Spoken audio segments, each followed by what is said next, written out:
2023 has been a pretty great year for gaming all around.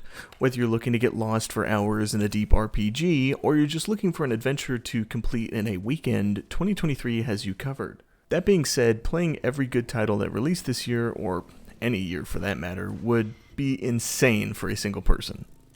With this video, I wanted to talk about the games that I played this year and which ones I think are worth playing.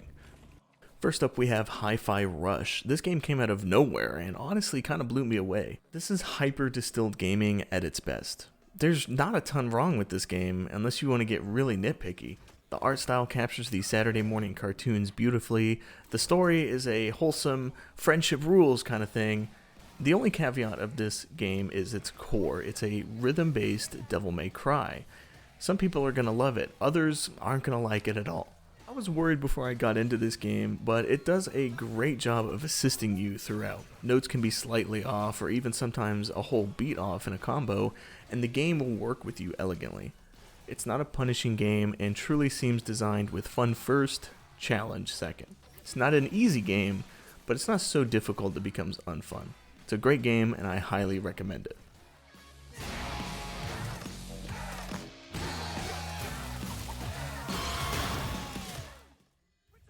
Next up, we have Hogwarts Legacy. I played this one recently, and it's a lot of fun. To be honest, it's basically a Ubisoft collectathon, but it's done extremely well. Having a ton of secrets and collectibles to find with a Harry Potter coat of paint on everything is just incredibly interesting.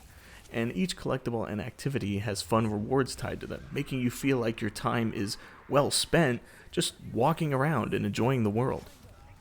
The story is great. It takes place in the late 1800s, so you won't be talking to Dumbledore or Neville or any of the other characters you may know, but this was a great move since you really are the main character of the story, and it helps flesh out Potter's world since you're able to freely explore all of it. Combat is incredible, and there's so much you can do, from exploiting enemies' weaknesses with combos to turning them into exploding barrels and throwing them into each other. You learn spells at a good pace, and most of these spells have both a combat and puzzle-solving ability, so no one spell feels useless. This game is fantastic, and while it doesn't reinvent the wheel, it does what it sets out to do extremely well, and the Hogwarts backdrop just makes the game that much better. It's not perfect, but it is definitely magical.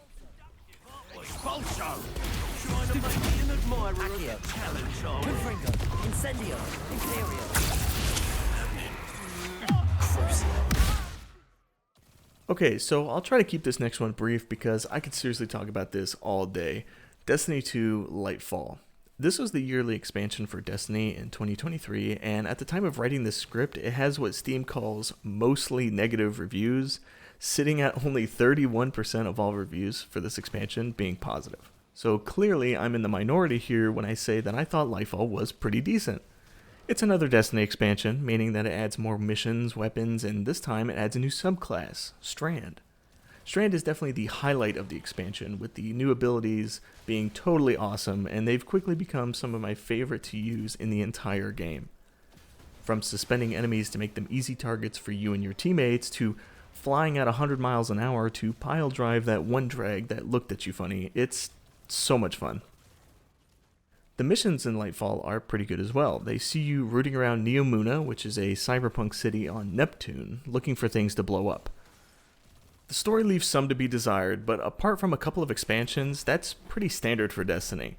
All things considered, I had a lot of fun with this expansion. It could have been a lot better, but we've also seen a lot worse from Destiny. The lows were low, but the highs were high.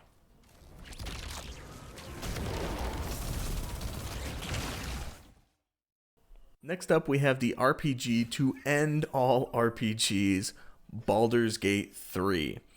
This is not a game, it's a digital terrarium where you're free to do whatever you want. It's not for everyone, but what's here is one of the most impressive games made, well, probably ever.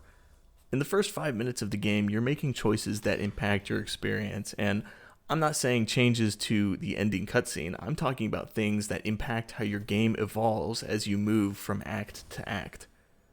Baldur's Gate 3 runs on a D&D system, but don't let that turn you off. I knew basically nothing about D&D when I booted this game up, and sure, you'll be better off knowing that 17 dexterity and 16 dexterity are basically the same, since they both give you a +3, but you don't need to know that. The game isn't here to punish your every mistake, it's here to give you a world to truly roleplay in. It does a fantastic job in every sense, mixing character building with engaging turn-based combat, dozens of skills to be proficient and terrible in, and a story that has great revelations and turns, all while you, the player, are in control of everything. It's an amazing game that really pushes the boundaries of player choice in video games. It's easily one of my favorite games in a very, very long time, and there's so much to it that I just don't see how one person could see it all. It's worth every penny. Onward.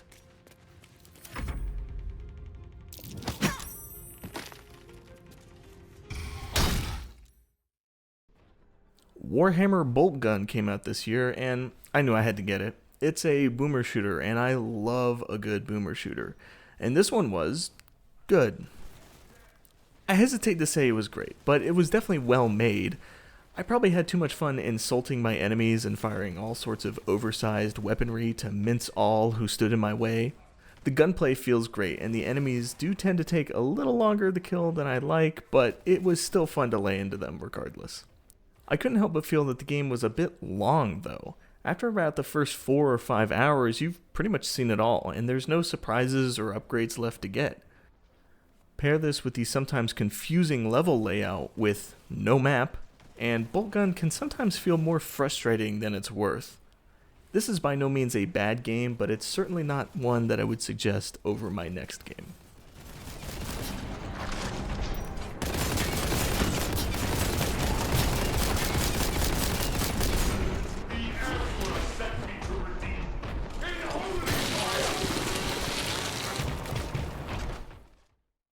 Turbo Overkill has set a new high for the boomer shooter genre. It's got it all. Great level design, great gunplay, great music, and a story that, while not being the deepest or most meaningful tale, gives plenty of motivation to light up the plethora of enemies in your path. There are a ton of upgrades and perks to try out, and the levels allow for extensive use of your entire arsenal. An arsenal which seems to never end. Wrist rockets, chainsaw legs, a grappling hook, and so many other implants and weapons that keep the game interesting. Gameplay is super fast, but thankfully so are you. From sliding around with the aforementioned chainsaw legs to dashing and making use of the many jump pads that are on each level. This is a really, really great game and shouldn't be missed by any shooter fan.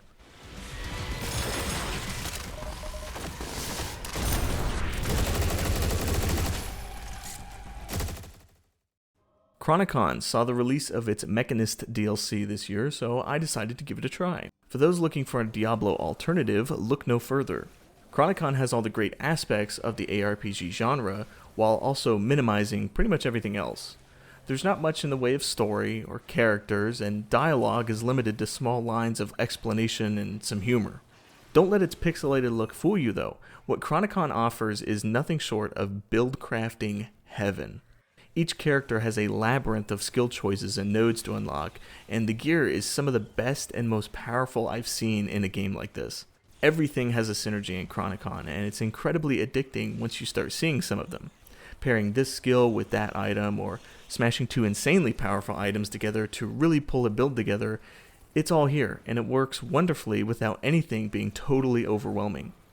You're slowly given the potential for insane character power, and it's up to you to piece together a build that works. Chronicon is a fantastic game with some of the most fun and rewarding loot out there. Some may deem its art style and repetitive nature not for them, but for those who see value here, it's nearly unbeatable. Halls of Torment is an arcade game without the quarters. You pick a character and map, and go. And it's as simple as that. You play a match, you level up, and you gain new perks and abilities, with the final goal being to survive 30 minutes and defeat a final boss. It sounds easy until you realize that death comes quickly, and you'll die a lot, but with those deaths, you'll find upgrades to enhance your stats, making each run that much easier. And there's the loop. Survive, die, upgrade, and repeat. A simple premise helped by a great art style, satisfying gameplay and sound design, and a lot, and I mean a lot, of enemies. It is in early access, but the developer support is great and the feedback from the community is taken seriously. Halls of Torment is shaping up to be a great arcadey game with a lot to offer now, not to mention what it has in store throughout its time in early access.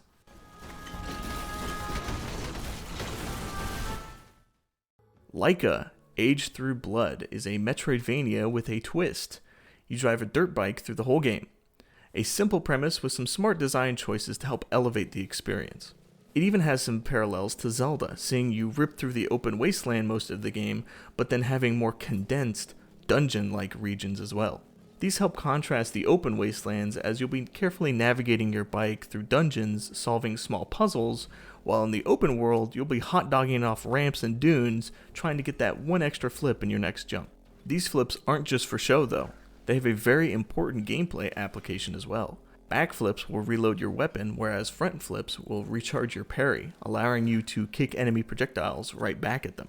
Parrying won't always work though, and the enemy variety has quite a bit of variation, and your strategies are going to have to adapt. I was actually quite impressed with how many types of enemies there were here, considering they're all birds. Yeah, birds. The nefarious villains of Laika are birds. It seems silly, but the story here is actually quite grim and visceral.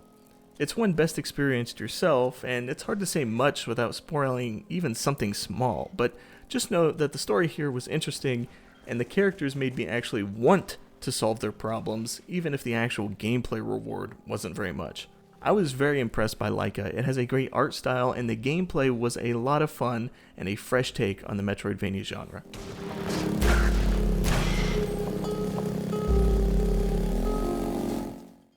For my final entry in this list, I have Pseudoregalia, a fun little platformer with more under the hood than you first might think. The game isn't very long, only requiring about 4 hours for my first playthrough, but that's not from a lack of content, rather a lack of filler. This game is great, the controls are super tight, and I was always looking for ways to skip platforms to challenge myself further with the moveset on hand. You start out with a simple jump and slide, but exploring the castle you can find power-ups that enhances your movement to some crazy levels. From a ground slam you can use as a pogo stick, to a jump added to your slide to gain some serious momentum, to a wall kick which allows you to shred through rooms with some clever application.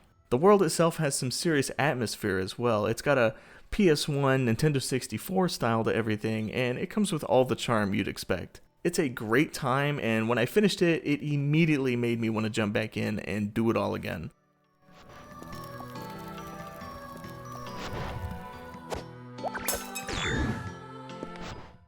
That's pretty much it. There are a few things here or there that I missed this year, and some that I'll probably check out by the end of the year, namely the RoboQuest 1.0 release and the Underrail Heavy Duty expansion, but for the most part I've covered the big things that I got to play this year and wanted to talk about.